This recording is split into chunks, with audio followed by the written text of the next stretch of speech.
डेरा गाजी खान से deputy bureau chief Mohammad Nadeem Jangalani की report के मुताबिक गुजरावाला में अता मोहम्मद तारड़ की इंसदाद दहशत गर्दी की खसूसी अदालत के बाहर मीडिया से गुफ्तगू।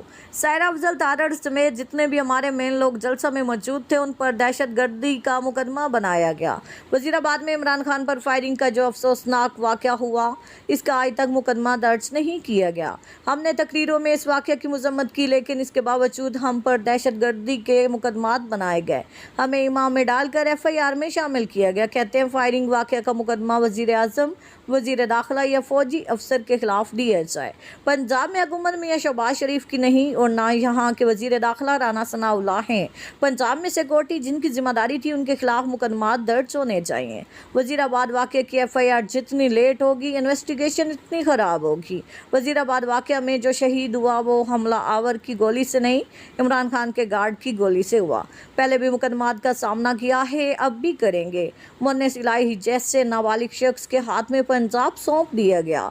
जिस तरह हमारे खिलाफ पर्चे दिए गए हैं, इसी तरह जो राना सनाउल्लाह को धमकियां देते हैं उन पर भी दहशत गर्दी के मुकदमा दर्ज किए जाएं। इमरान खान चाहते हैं न खेलेंगे न खेलने देंगे। IMF को खत लिख कर कहा गया कि पाकिस्तान पैकेज ना दें। पाकिस्तान तो हम हैं, कोई चीज़ पाकिस्तान से ऊपर नहीं। इमरान खान चाहते हैं इंतशार इतना हो जाए कि निज़ाम हुकूमत ना चल सके।